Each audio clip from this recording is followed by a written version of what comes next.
முறிது வாங்கினாலு bedroom அவுளியான்னு அவருக்கு பேர். பெங்களூர் அவுளியா என்ன செஞ்சிருக்காராம், அவர் வந்து ஒரு நபருடைய மனைவி வந்து அந்த ஆள்கிட்ட வந்து அவரிடத்துல போய் முறிது வாங்க போனாங்களாம். அது அந்த கணவனுக்கு பிடிக்கலையாம். ஹைதராபாத் சூஃபி ஹசரத் அவர்கள் ஹைதராபாத்திலே மிக பிரசித்தி பெற்ற ஒரு ஒலியாக விளங்கினார்கள். அவர்களிடத்திலே பையாத்து பெற வேண்டும் என்று ஒரு பெண்மணி விரும்பினாள். கணவனிடத்திலே அனுமதி கேட்டாள். கணவன் அனுமதி கொடுக்கவில்லை. காரணம் என்னவென்றால், ஹைதராபாத் சூஃபி ஹசரத்தின் மீது அந்த கணவனுக்கு ஒரு தப்பான எண்ணம் இருந்து வந்தது.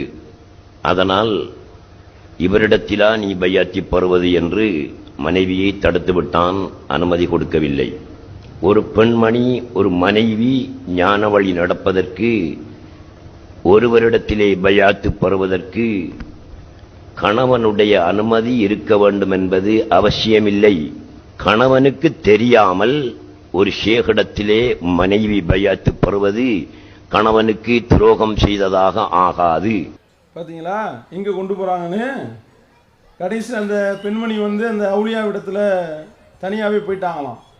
தனியாக போகும்போது புருஷங்காரன் பின்னாடியே விரட்டிக்கிட்டு போயிருக்கான். எங்கடா போகிறா இந்த பெண்மணி அப்படின்னு சொல்லி பார்த்தா அந்த ஹைதராபாத் சூஃபி இடத்துல போயிருக்காங்க.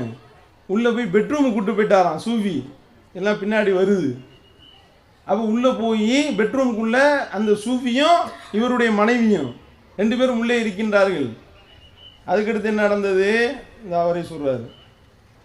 நேரம் நீண்டு விட்டது, இன்னும் வெளியே வரவில்லை. பையத்தும் கொடுத்து மையத்தும் கொடுத்திருக்கலாம். இவ்வளவு நேரத்திற்கு என்ன செய்கிறார்கள் என்று அடுத்த ரூமால் வந்து ஒரு துவாரத்தை இட்டு அந்த துவாரம் வழியாக அந்த ஓட்டையால் எட்டி பார்த்தான் என்ன செய்கிறார்கள் என்று. தன்னுடைய மனைவியின் மடியிலே பச்சிடம் குழந்தை ஒன்று இருக்கிறது. பால் குடிக்கும் வயதிலுள்ள பச்சிடம் குழந்தை ஒன்று அந்த மடியிலே தவழ்ந்து கொண்டிருக்கிறது, உறங்கி படுத்துக் கொண்டிருக்கிறது. ஹைதராபாத் சூஃபி ஹசரத்தை காணவில்லை. அவ்வளவுதான், காண போயிட்டாரு. எங்க கொண்டு போறாங்க பாத்தீங்களா? ஒரு பெண்ணோடு தனித்து இருக்கலாமா ஒருத்தவன்? ஒரு அந்நியானும் ஒரு பெண், அந்நிய பெண்ணும் தனித்திருந்தால் 3வது அங்கே ஷைத்தான் இருக்கின்றான் என்று நபிகள் நாயகம் ஸல்லல்லாஹு அலைஹி வஸல்லம் அவர்கள் எச்சரித்து இருக்கிறாங்க. ஆனா இவர் பையத்து பண்றது எந்த ஒரு பெண்ணிடத்துல ரசூல் ஸல்லல்லாஹு அலைஹி வஸல்லம் அவர்கள் உறுதிமொழி வாங்குவதாக இருந்தாலும் கைகளை நீட்ட மாட்டாங்க. அவங்களுடைய கையை எந்த அந்நிய பெண்ணுடைய கையையும் தொட்டதில்லை. நபிகள் நாயகம் ஸல்லல்லாஹு அலைஹி வஸல்லம் அவர்கள் அப்படிப்பட்ட ஒரு உன்னத மார்க்கத்தை காட்டி தந்தார்கள். அல்லாஹ்வுடைய தூதரிடத்துல மார்க்க விஷயங்கள்ல அவங்களிடத்துல மட்டும்தான் பையத்து செய்ய வேண்டும், வேற எவன்கிட்ட பையத்து செய்யக்கூடாது. மார்க்கம் அல்லாத உலக விஷயத்துல ஆட்சி அதிகாரம் இருக்குமேயானால், ஹிலாஃபத்து உருவாகுமேயானால் அந்த ஆட்சி அதிகாரி இடத்துல பையத்து எடுக்கலாம். இப்படித்தான் இஸ்லாம் சொல்லுதா? இங்க என்ன நிலைமை? மனைவி இடத்துல தனியா கூட இருப்பார் எங்க சேகு முறியுது, நீ கேள்வி கேட்க கூடாது என்பதற்காக இவர்கள் இது போன்ற ஒரு வழியேட்டின் பக்கம் உங்களை தள்ளுகின்றார்கள் என்றால், அப்ப முறிது எடுக்கக்கூடியவர்கள் சிந்தித்து பாருங்க, உங்களை என்ன மாதிரியான ரூட்டு கொண்டு போறாங்கன்னு. கடைசியில் இப்படியே கொண்டு போய் கடைசியில் மூடத்தனத்தினுடைய உச்சத்துக்கே அழைத்து விட்டார்கள், தள்ளி விட்டார்கள். இஸ்லாம் என்றாலே எப்படிப்பட்ட ஒரு நிலையை காட்டி விட்டார்கள்.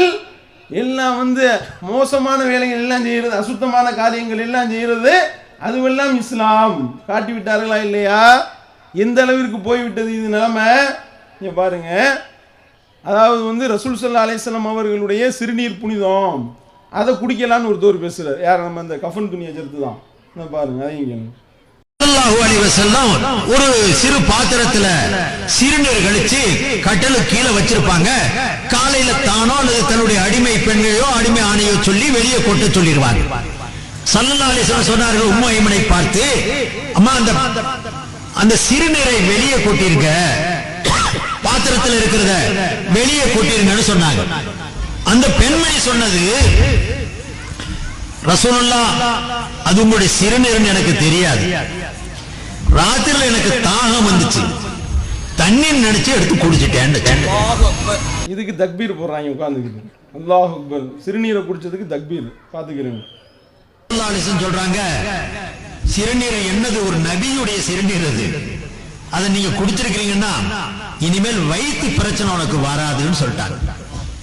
வேற ஹதீஸ்ல என்ன வருது? நபியுடைய சிறுநீர் கூட உன்னுடைய உடல்ல நுழைஞ்சிருச்சுன்னா உன்னுடைய ஈமான் பலமாயிருங்கிற அர்த்தத்துல சொல்லி ரசூலுல்லாஹ் சொன்னாங்க, நரக நெருப்பு உன்னை தீண்டாதுன்னாங்க. இந்த ரெண்டு வாக்கு கொடுக்குறாங்க.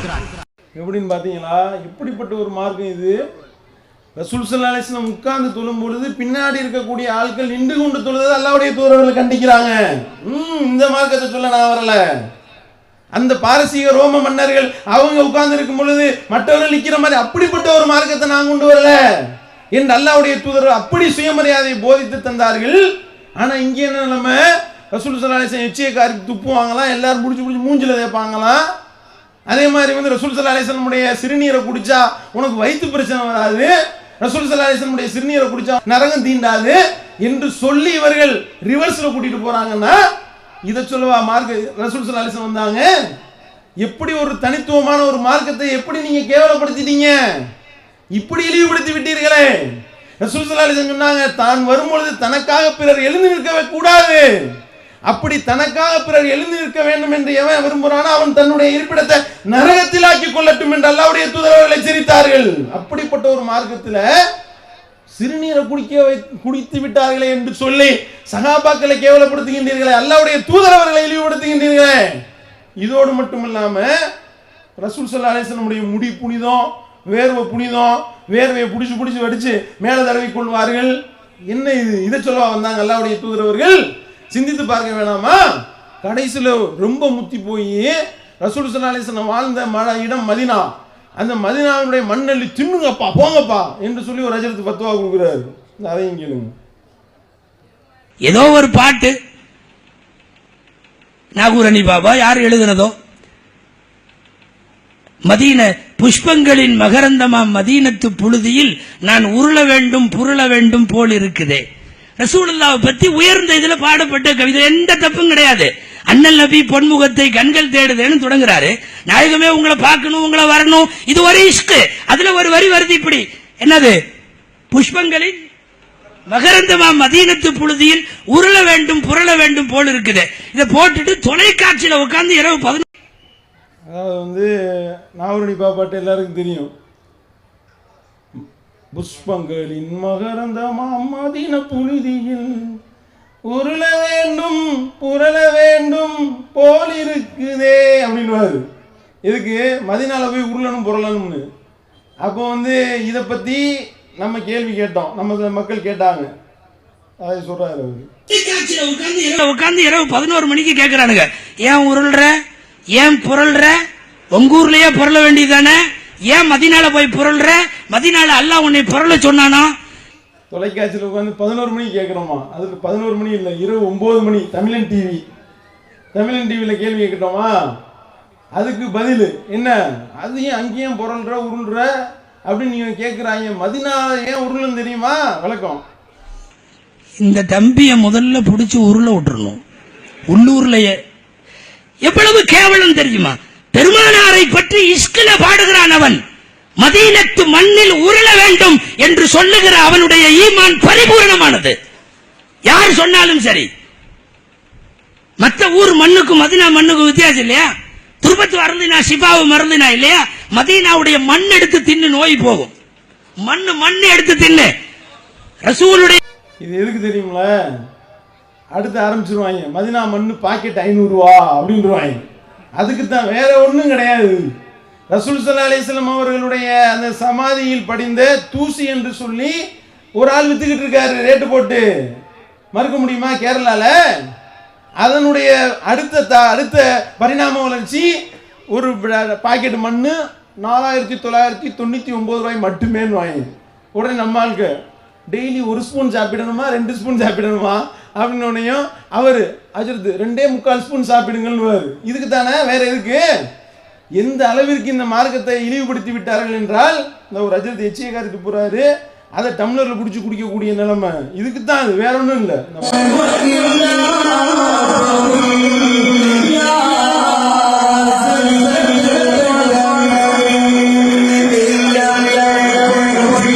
பார்த்தீங்களா? அதாவது டம்ளரில் ஒரு பக்கம் எச்சி துப்புற வேலை, இன்னொரு பக்கம் கையில் பணத்தை வாங்குற வேலை. வாங்குற பணத்தை ரொம்ப உஷாரா பக்கத்தில் உள்ள சிவப்பு வாளியில் போடுறாரு. வேற எந்த அஜரத்தையும் நம்பி பக்கத்தில் கொடுக்க முடியாது, கொடுத்தா கொண்டு ஓடிடுவாங்க. அதனால பக்கத்தில் இருக்கக்கூடிய பக்கெட்டு, பச்சை சிவப்பு பக்கெட்டில் ரொம்ப கவனமாக வாங்கி போட்டுக்கிட்டே எச்சியை